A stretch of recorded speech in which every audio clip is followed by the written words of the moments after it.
छत्रपती शिवाजी महाराज, भारतीय राज्यघटनेचे शिल्पकार महामानव डॉक्टर बाबासाहेब आंबेडकर, हिंदू हृदय सम्राट वंदनीय बाळासाहेब ठाकरे, धर्मवीर आनंदी साहेब यांच्या पवित्र विचारांसमोर नतमस्तक होतो। महाराष्ट्र राज्याचे सन्माननीय लोकप्रिय मुख्यमंत्री, शिवसेनेचे मुख्य नेते आदरणीय एकनाथजी शिंदे साहेब यांच्या आशीर्वादाने आज या ठिकाणी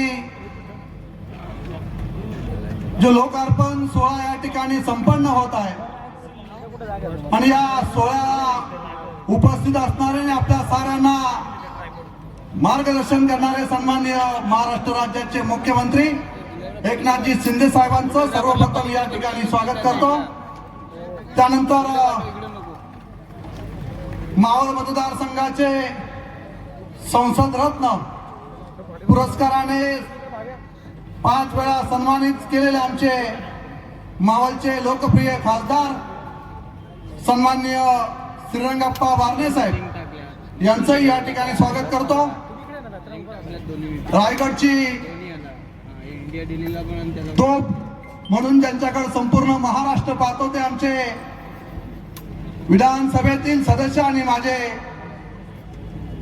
राजकीय खऱ्या अर्थाने गुरु म्हणून आम्हाला सहकार्य करणारे, सल्ला देणारे आदरणीय भरत शेठ गोगावले यांचंही या ठिकाणी स्वागत करतो। माझा सहकारी अलिबागचे आमदार सन्माननीय महेंद्र शेठ दलवी यांचंही या ठिकाणी स्वागत करतो आणि मुंबईचे आपले आमदार सन्माननीय सदाभाऊ सरवणकर यांचंही या ठिकाणी स्वागत करतो। महाडचा आमचा युवा सेनेचा युवा अधिकारी विकास गोगावले, त्यानंतर आमचे शिवसेनेचे सर्वच व्यासपीठावर उपस्थित असणारे पदाधिकारी आणि खऱ्या अर्थाने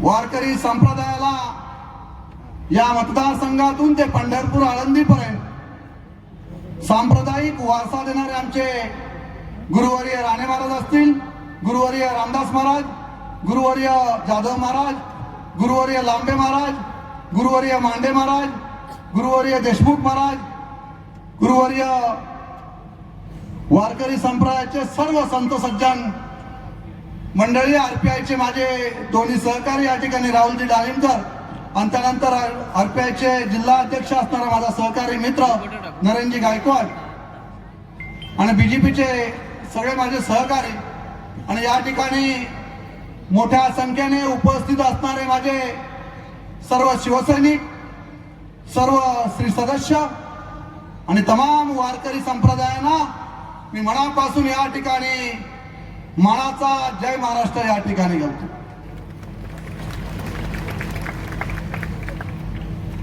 खरं तर आपण हा ऐतिहासिक लोकार्पण सोहळा या ठिकाणी संपन्न झालेला आहे। आदरणीय राज्याचे मुख्यमंत्र्यांच्या शुभ हस्ते आपण या ठिकाणी पाहत आलेला आहात की कर्जतचं असणारं ते प्रवेशद्वार, त्या ऐतिहासिक प्रवेशद्वाराला आपण त्या ठिकाणी महाराष्ट्र भूषण तीर्थरूप नानासाहेब धर्माधिकाऱ्यांचं त्या ठिकाणी नाव देण्यात आलेलं आहे आणि त्या प्रवेशद्वाराचा लोकार्पण सोहळा आदरणीय राज्याचे मुख्यमंत्र्यांच्या हस्ते या ठिकाणी संपन्न झाला। त्यानंतर आपण पाहिलं की त्या ठिकाणी आपण कर्जत मध्ये प्रति पंढरपूर आणि आळंदी हे दोन्ही तीर्थक्षेत्र आपण त्या ठिकाणी एकत्रपणे संगम करण्याचा प्रयत्न केला। चंद्रभागा आणि इंद्रायणी यांचा संगम त्या ठिकाणी उल्हास नदीच्या काठावर महाराष्ट्रातली सर्वात मोठी विठ्ठलाची मूर्ती 52 फूट आपण त्या ठिकाणी उभारली। त्या विठ्ठलाच्या मूर्तीचा लोकार्पण सोहळा आपण त्या ठिकाणी पाहिला। त्यानंतर रायगड ही खऱ्या अर्थाने छत्रपती शिवाजी महाराज यांच्या पदस्पर्शाने पावन झालेली ही भूमी या भूमीमध्ये छत्रपती शिवाजी महाराजांची शिवसृष्टी आपण त्या ठिकाणी साकारलेली आहे. त्यानंतर धर्मवीर संभाजी महाराज यांचं स्मारक, असं भव्य दिव्य स्मारक आपण त्या ठिकाणी पाहिले. त्याचं सुद्धा लोकार्पण सोहळा राज्याचे मुख्यमंत्री आदरणीय एकनाथजी शिंदे साहेब यांच्या शुभ हस्ते झालेला आहे. या ठिकाणी आपण पाहिलं की या कर्जत तालुक्यामध्ये असणारी सर्व प्रशासकीय इमारती ज्या आहेत त्या एका छताखाली या ठिकाणी आणलेल्या आहेत आणि भव्य दिव्य असं प्रशासकीय भवन या ठिकाणी उभारलेलं आहे. त्याचा सुद्धा लोकार्पण सोहळा या ठिकाणी संपन्न झालेला आहे. गजानन बुवा भजनभूषण सम्राट यांच्या सुद्धा वास्तूचा आपण त्या ठिकाणी भूमिपूजन समारंभ आदरणीय राज्याचे मुख्यमंत्री एकनाथजी शिंदे साहेब यांच्या शुभ हस्ते या ठिकाणी झालेला आहे. आपण सर्वजण मोठ्या प्रमाणात या ठिकाणी उपस्थित राहिलेला आहे. सर्व वारकरी संप्रदाय असेल, श्री सदस्य असतील आणि माझा खऱ्या अर्थाने उपस्थित असणारा शिवसेनेचा कडवट शिवसैनिक आणि युवासेनेचे माझे सगळे शिलेदार आपण मोठ्या संख्येने आपण या ठिकाणी उपस्थित राहिलेला आहे. आपण ते प्रवेशद्वार ज्या ठिकाणी पाहिलं, महाराष्ट्र भूषण तीर्थरूप नानासाहेब धर्माधिकाऱ्यांचं नाव त्या ठिकाणी देण्यात आलेलं आहे. खऱ्या अर्थाने नानासाहेब धर्माधिकाऱ्यांनी या महाराष्ट्रासाठी, या देशासाठी जे योगदान खऱ्या अर्थाने दिलेलं आहे, आपल्याला सगळ्यांना माहिती आहे की खऱ्या अर्थाने हा समाज व्यसनमुक्त व्हावं, हा समाज एकसंघ व्हावं आणि खऱ्या अर्थाने या समाजाची प्रगती व्हावी आणि म्हणून आपल्या दिनक्रमामध्ये नानासाहेब धर्माधिकाऱ्यांचं विचार आपण आचरणात आणले पाहिजेत आणि हीच खऱ्या अर्थाने त्या प्रवेशद्वाराला खऱ्या अर्थाने ते स्मारक जे उभं राहिलेलं आहे त्या स्मारकाच्या रूपाने त्यांचे विचार आपल्यामध्ये रुजले गेले. साहेब, हे जे काही ऐतिहासिक लोकार्पण सोहळा या ठिकाणी संपन्न झालेले आहेत, हे उद्घाटन आपण या ठिकाणी खऱ्या अर्थाने केलेली आहे. मी या ठिकाणी साहेब ही उद्घाटने म्हणणार नाही, तर खऱ्या अर्थाने साहेब हा विचारांचा वारसा आहे आणि हा वारसा आम्हाला पुढच्या पिढीपर्यंत साहेब आम्हाला या ठिकाणी भविष्याच्या असणाऱ्या आमच्या युवा पिढीला आम्हाला या ठिकाणी द्यायचं आहे. आणि म्हणून महाराष्ट्र ही संतांची भूमी आहे, महाराष्ट्र ही संस्कृती चालवणारी भूमी आहे आणि या भूमीतून खऱ्या अर्थाने हे विचार आपल्याला साता समुद्रा पलीकडे घेऊन जायचं आहे. आणि म्हणून आज मोठ्या प्रमाणात या ठिकाणी आपण पाहिलं की वारकरी संप्रदाय मोठ्या प्रमाणात या ठिकाणी उतरलेला आहे आणि वारकरी संप्रदायाच्या माध्यमातून भव्य दिव्य अशी विठ्ठलाची मूर्ती आपण या ठिकाणी साकारलेली आहे आणि या विठ्ठलाच्या मूर्तीमधूनच आपण खऱ्या अर्थाने प्रति पंढरपूर, प्रति आळंदी हे माझ्या वारकरी बांधवांनी, या सगळ्या संतांनी दिलेलं जे योगदान आहे, हे योगदान आपल्याला कदापि या ठिकाणी विसरता येणार नाही. आणि म्हणून आज या ठिकाणी मोठ्या प्रमाणात आपण सारेजण या ऐतिहासिक वास्तूचं लोकार्पण सोहळा संपन्न होत असताना आपण या ठिकाणी उपस्थित राहिलेला आहे.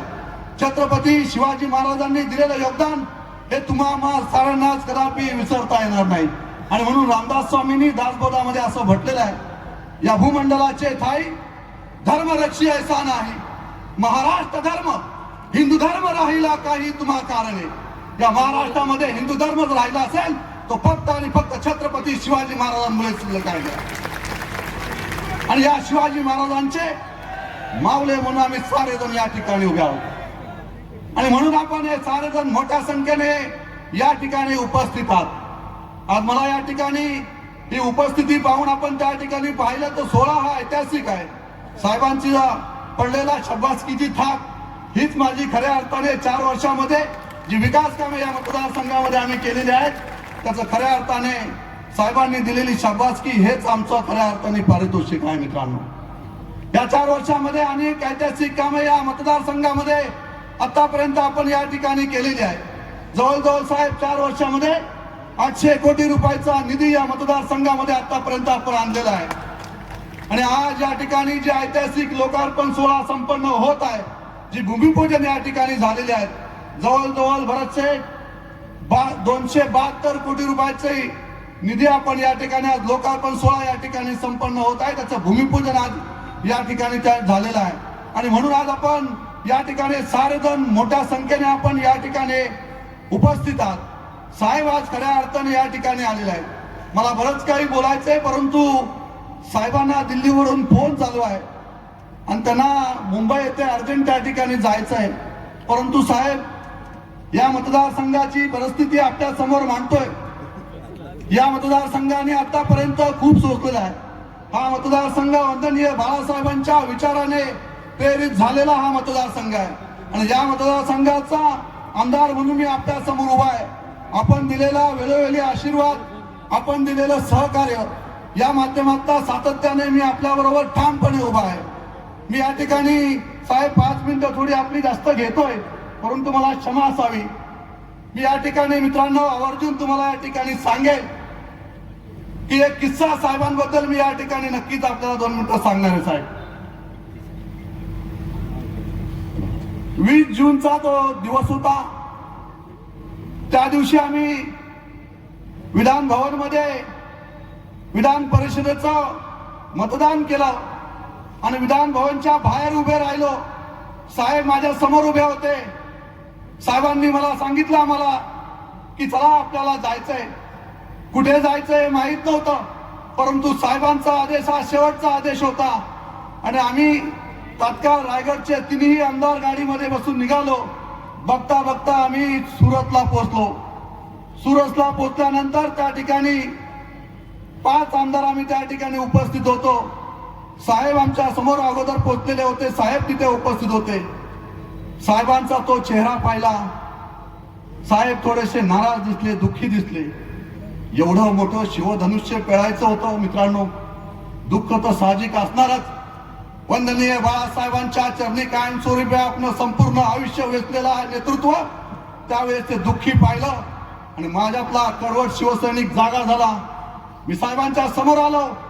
साहेबांना म्हटलं, साहेब तुम्ही दुःखी दिसताय, तुम्ही टेन्शन घेऊ नका, आम्ही कायमस्वरूपी तुमच्याबरोबर ठामपणे उभे आहेत. आमचे परतीचे दोर कापले गेलेले आहेत. आमच्या शेवटच्या श्वासापर्यंत आम्ही तुमच्याबरोबर ठामपणे उभे राहू हा शब्द साहेबांना त्या ठिकाणी दिला. साहेबांनी मनापासून चेहऱ्यावर हास्य केला आणि मला बोलले, महेंद्र धन्यवाद. त्यावेळेस साहेबांची ती केविलवाणी परिस्थिती पाहिली. परंतु मित्रांनो, सुरत असेल, गुवाहाटी असेल, गोवा असेल, गोव्यापर्यंत पोहोचलो. सर्व राजकीय परिस्थिती व्यवस्थित करून साहेब रात्री गोव्याला पोहोचले. कानामध्ये जाऊन सांगत होतो, साहेब काही झालं तरी चालेल, पण महाराष्ट्राचे मुख्यमंत्री तुम्हीच झाले पाहिजे. साहेब बोलले, नाही रे, परिस्थिती बघून आपण निर्णय घेऊ. मी बोललो, साहेब काहीही करा. सकाळी साहेब निघाले तरी बाल हट्ट करून त्यांच्या मागे लागलो होतो, साहेब काहीही करा. साहेब बोलले, पाहतो मी मुंबईला गेल्यानंतर. आम्ही सगळे गोव्याला स्तब्ध झालेलो होतो, शांत बसलेलो होतो. अचानकपणे आम्ही टीव्हीवर पाहिलं की आमचं नेतृत्व महाराष्ट्राचे मुख्यमंत्र्याची शपथ घेत होते. हे पाहून आम्ही सारेजण त्या ठिकाणी अचंबित झालो आणि त्याच वेळेस वंदनीय बाळासाहेबांचे शब्द मला आठवले. साहेब, आजही आपण पाहताय की माझ्या ऑफिसमध्ये ते शब्द लिहिलेले आहेत की जीवनामध्ये एकदा निर्णय घेतला की मागे फिरू नका, कारण मागे फिरणारे कधीही इतिहास रचू शकत नाही. आणि साहेबांनी ते सत्यात उतरवलेलं मी पाहिलं आणि खऱ्या अर्थाने वंदनीय बाळासाहेबांचं रूप मी माझ्या साहेबांमध्ये पाहिलं मित्रांनो. आणि म्हणून आम्हाला तो जल्लोष त्या ठिकाणी अतिशय उत्साहित झालो आणि त्या ठिकाणी आम्ही जल्लोष साजरा केला. परंतु साहेब विरोधकांनी टेबलावर नाचलो म्हणून आमच्यावर टीका केली. आपण आम्हाला आशीर्वाद दिलेला होता, आम्ही त्या टीकेला भीक घालत नाही, परंतु खऱ्या अर्थाने आपला आशीर्वाद त्यावेळेस आमच्या बरोबर होता. आणि खऱ्या अर्थाने महाराष्ट्रातला एक सामान्य शिवसैनिक, एक सच्चा शिवसैनिक, एक कडवट शिवसैनिक महाराष्ट्राचा मुख्यमंत्री झाला होता. म्हणून मी टेबलावर जाऊन त्या ठिकाणी जल्लोष केला होता. आणि या गोष्टीचा सार्थ अभिमान आहे. हे साहेब तुमच्या समोर मला सांगायचं होतं. याच दिवसाची मी वाट पाहत होतो की अतिशय आम्ही ते सहन करत होतो. आम्हाला ते सहन होत नव्हतं. अतिशय आम्हाला त्या गोष्टीचा त्रास त्या ठिकाणी होत होता. परंतु साहेब, आम्ही संस्कृतीचं जतन करणारे कार्यकर्ते आहोत. वंदनीय बाळासाहेबांच्या विचारांचे जतन करणारे आम्ही कार्यकर्ते आहोत. परंतु आमच्यावर अनेक प्रकारचे त्या ठिकाणी टीका टिप्पणी झाली, परंतु त्या गोष्टीला आम्ही भीक घालत नाही. कारण महाराष्ट्राला खऱ्या अर्थाने जे लागणारं नेतृत्व होतं ते आम्हाला मिळालं होतं. मी एक सामान्य शिवसैनिक आहे. मी एका शेतकऱ्याचा मुलगा आहे. माझे वडील खासदार आमदार कोणी नाहीये साहेब. राजकीय काही पार्श्वभूमी नसताना साहेब या मतदारसंघाच्या जनतेने मला या मतदारसंघाचा आमदार म्हणून निवडून दिलेला होता. आज खऱ्या अर्थाने ते पारणे साहेब आज माझ्या डोळ्यासकट माझ्या वडील या ठिकाणी उपस्थित आहेत. माझे आई वडील साहेब मालकरी आहेत. त्या सगळ्यांच्या साक्षीने राणे महाराजांचा आशीर्वाद घेतला साहेब. 2019ला मी विधानसभेच्या निवडणुकीला सामोरे गेलो. या वारकरी संप्रदायाच्या उपस्थित असणाऱ्या रामदास महाराज असतील, जाधव महाराज असतील, या सगळ्यांचा आशीर्वाद घेतला साहेब. आणि संपूर्ण वारकरी संप्रदाय रस्त्यावर उतरून आमदार महेंद्र थोरवेला आमदार करण्यासाठी रस्त्यावर उतरला. आज पती पंढरपूर आळंदी या ठिकाणी साकारली गेली. यापेक्षा भाग्य कायम साहेबांचं. हीच आमची खऱ्या अर्थाने पुण्याई आहे. तुम्ही दिलेला आशीर्वाद, तुमचा असणारा सहकार्य आम्ही आयुष्यभर विसरणार नाही साहेब. आणि म्हणून साहेब जाता जाता आपल्याला जायचंय. आम्हाला बरंच काही या ठिकाणी बोलायचं होतं, परंतु नेक्स्ट टाइम नक्कीच आपल्याकडून जास्त वेळ साहेब आम्ही घेऊ. परंतु आम्हाला जाता जाता नक्कीच साहेब या ठिकाणी मी सांगेल की जी या मतदारसंघामध्ये आता 800 कोटी रुपयाचा निधी तर आपण दिलेला आहे. आम्ही आता काय मागणार आपल्याकडे, परंतु साहेब जे प्रश्न या ठिकाणी प्रलंबित आहेत या प्रश्नांना वाचा फोडण्यासाठी आपल्याला सांगतो साहेब. या कर्जत, खलापूर असेल आहे संपूर्ण रायगड जिल्ह्यातून साहेब पेन अर्बन बँकेचा फार मोठा प्रश्न साहेब आहे. आणि साहेब आपण मंत्रालयामध्ये पेन अर्बन बँकेची आपण बैठक घेतली आणि या बैठकीमध्ये आपण सूचना सुद्धा केलेल्या आहेत. परंतु साहेब सरकार म्हणून आतापर्यंत आपण अनेक ऐतिहासिक निर्णय घेतलेले आहेत. इथे बसलेल्या सगळ्यांच्या भावनांचा तो प्रश्न आहे साहेब. पेन अर्बन बँकेचा ईडीचा हस्तक्षेप बाजूला करा आणि ज्या संचालक मंडळाच्या प्रॉपर्ट्या ज्या आहेत त्या प्रॉपर्टीचा शासनाने लिलाव करावा. काही प्रॉपर्टी सिडको असेल त्या सिडकोच्या ताब्यात द्याव्या आणि हे पैसे उभे करून माझ्या शेतकरी बांधवांना आणि माझ्या पेन अर्बन बँकेच्या खातेदारांच्या खात्यामध्ये पैसे आपण द्यावेत. शासनाने याची भूमिका आपण साहेब त्या ठिकाणी घ्यावी. आणि साहेब खऱ्या अर्थाने कर्जत शहरामध्ये आपण या ठिकाणी आलेले आहेत. 1995ला युती सरकार साहेब या ठिकाणी आलं त्यावेळेस साहेब ही वॉटर स्कीम आम्ही या ठिकाणी उभारलेली आहे. आज वाटतं शहरीकरण लक्षात घेता साहेब या ठिकाणी कर्जतच्या वॉटर स्कीमला साहेब टेक्निकल सँक्शन या ठिकाणी मिळालेलं आहे. 54 कोटीची साहेब ही वॉटर स्कीम आहे. या वॉटर स्कीमला आपण राज्य शासनाच्या माध्यमातून मंजुरी द्यावी. अशा पद्धतीने साहेब या ठिकाणी भुयारी मार्ग आहे तो पलीकडे रेल्वेच्या निघतो साहेब. या भुयारी मार्गाला आपण प्रशासकीय मंजुरी साहेब त्या ठिकाणी दिलेली आहे. या भुयारी मार्गाला कैलासवासी अनंत काका जोशींचं नाव आम्ही त्या ठिकाणी देणार आहोत. त्याचं सुद्धा आपण त्या ठिकाणी साहेब आम्हाला निधी उपलब्ध करून द्यावा. डॉक्टर बाबासाहेब आंबेडकरांचं भवन साहेब आतापर्यंत जी ऐतिहासिक कामे या ठिकाणी झालेली आहेत. आमची साऱ्यांची आंबेडकर चळवळीच्या माझ्या सगळ्या सहकाऱ्यांची सगळ्यांचीच आपल्या या ठिकाणी विनंती आहे. 5 कोटी रुपयाचा निधी आम्हाला तुम्ही आंबेडकर भवनसाठी साहेब त्या ठिकाणी उपलब्ध करून द्या. भव्य दिव्य स्मारक आम्ही आंबेडकर भवन या ठिकाणी साहेब आम्ही साकारणार आहोत, जेणेकरून ती सुद्धा वास्तू या कर्जतकरांना, संपूर्ण महाराष्ट्राला, संपूर्ण रायगड जिल्ह्याला एक ऐतिहासिक वास्तूच्या रूपाने आपल्याला त्या ठिकाणी साहेब पाहता येईल. अशाच पद्धतीने साहेब या मतदारसंघामध्ये कोयना बांधवांचे जवळजवळ 22 गावे साहेब या ठिकाणी आहेत आणि संपूर्ण रायगड जिल्ह्यामध्ये साहेब जवळजवळ 35 गावे या ठिकाणी कोयना समाजाची साहेब त्या ठिकाणी आहेत. आणि माझ्या मतदारसंघामध्ये 22 गाव आहेत. कोयनेचे प्रश्न साहेब आतापर्यंत सुटलेले नाहीत. आपण सुद्धा कोयना प्रकल्पग्रस्त साहेब त्या ठिकाणी आहात. आपण साताऱ्याचे साहेब त्या ठिकाणचे, त्या मातीतले, त्या भूमीतले आपण त्या ठिकाणी आहेत. सगळे आपले त्या ठिकाणचे बांधव या ठिकाणी वास्तव्यास आलेले आहेत. त्यांचे सुद्धा साहेब जे प्रश्न आहेत ते सुद्धा आपण लवकरात लवकर या ठिकाणी मार्गी लावावे. साहेब खऱ्या अर्थाने हे जे काही प्रश्न आहेत हे सगळे प्रश्न आपल्या माध्यमातून सुटलेत. मला पूर्णपणे आत्मविश्वास आहे मित्रांनो. आजपर्यंत या मतदारसंघासाठी 800 कोटी रुपयाचा निधी आणत असताना ज्या वेळेस साहेबांसमोर गेलो कधीही साहेबांनी माझ्याकडे पाहिलं नाही. पहिलं माझ्या पत्रावर सही करण्याचं काम साहेब करत असतात. कधी मला कोणत्या गोष्टीची कमतरता आतापर्यंत माझ्या साहेबांनी या ठिकाणी करून दिलेली नाही. आणि म्हणून असं नेतृत्व लाभणं हे सुद्धा आम्हा सगळ्यांचं भाग्य आहे. आणि म्हणून मी या ठिकाणी सांगेल सगळ्या माझ्या उपस्थित सगळ्या शिवसैनिकांना आणि सगळ्या कर्जतच्या जनतेला सांगेल का फक्त कुटुंब प्रमुख बोलून होत नाही. घरात बसून कुटुंब प्रमुख होत नसतो मित्रांनो, परंतु खऱ्या अर्थाने हे नेतृत्व 1.25 वर्षामध्ये महाराष्ट्रातील प्रत्येक कुटुंबामध्ये जाऊन जनतेची नाल असणारं नेतृत्व आणि जनतेची जाण असणारं नेतृत्व संपूर्ण महाराष्ट्रामध्ये 1.25 वर्षामध्ये फिरत आहे. आणि म्हणून या 2.5 वर्षामध्ये मागे पडलेला महाराष्ट्र साहेबांनी 1.25 वर्षामध्ये या देशामध्ये महाराष्ट्र नंबर 1 आणण्याचं काम त्या ठिकाणी केलेलं आहे. आणि म्हणून मी या ठिकाणी कर्जतच्या सगळ्या माझ्या कार्यकर्त्यांसमोर सांगेल माझा मतदारसंघ सुद्धा जसा जे या महाराष्ट्रातील असणारे 288 मतदारसंघापैकी जे ठराविक मतदारसंघ आघाडीवर आहेत त्यामध्ये कर्जत मतदारसंघ सुद्धा नंबर 1 ला राहायला पाहिजे साहेब. त्यासाठी आम्ही सारेजण त्या ठिकाणी प्रयत्न करणार आहोत. परंतु खऱ्या अर्थाने एक घोषवाक्य या ठिकाणी साहेब बोलून जात आहे. मी या ठिकाणी सांगेल की मी नेहमी एक स्वप्न पाहिलेलं आहे. यावेळेस या मतदारसंघाचा आमदार झालो त्यावेळेस एक स्वप्न पाहिलेलं आहे की ज्या दिवशी मी आमदार झालोय त्या दिवशी कर्जतचं नंदनवन केल्याशिवाय राहणार नाही. स्वप्न मी त्या ठिकाणी पाहिलेलं होतं आणि आज खऱ्या अर्थाने मी या ठिकाणी साऱ्या कर्जतकरांना सांगेल हे घोषवाक्य आपण या ठिकाणी बोलायचं आहे. आणि ते घोषवाक्य असं आहे, करूया नंदनवन कर्जत खालापूर नंबर 1. ही घोषवाक्य देऊन आपण खऱ्या अर्थाने कर्जतच्या विकासाला भविष्यामध्ये सुद्धा चालना देण्याचं काम आपण त्या ठिकाणी करणार आहोत. या ठिकाणी कर्जतला साहेब अजून एक आमची महत्वाची मागणी आहे की 100 बेडचं साहेब हॉस्पिटल या ठिकाणी आम्हाला साहेब उभारून द्या. आज ज्या माझ्या नगराच्या अध्यक्षा सुमनते अवसरमल आणि बेबीसेट सॅम्युअल आणि आमचे अवसरमल साहेब आणि आमचे प्रशांतजी कोठावले असतील, आमचा मंगेश कालोखे असेल, त्यानंतर आमच्या जिनिताई सॅम्युअल असतील, राजीव डोंगणे असेल, प्रभाकर शेळके, या साऱ्यांनी शिवसेनेमध्ये या सगळ्या नगरसेवक नगराध्यक्षांनी राष्ट्रवादीतून शिवसेनेमध्ये जाहीर या ठिकाणी प्रवेश केलेला आहे. या सर्वांचं मनापासून या ठिकाणी स्वागत करतो. आणि साहेब जाता जाता एवढंच सांगेन, 2 मिनिटं फक्त साहेब. साहेब हे कर्जतचं जे पोलीस ग्राउंड आहे आपल्याला दिसतं ना, हे साहेब कर्जतचं ऐतिहासिक पोलीस ग्राउंड आहे साहेब. या पोलीस ग्राउंडवर अनेक ऐतिहासिक सभा आतापर्यंत साहेब या ठिकाणी झालेल्या आहेत. अनेक सभा या ठिकाणी साहेब झालेल्या आहेत. काही सभांना अभूतपूर्व सभा म्हणून संबोधलं गेलेलं आहे. परंतु मी साहेब या ठिकाणी सांगेन, अभूतपूर्व शब्द सुद्धा कमी आहे.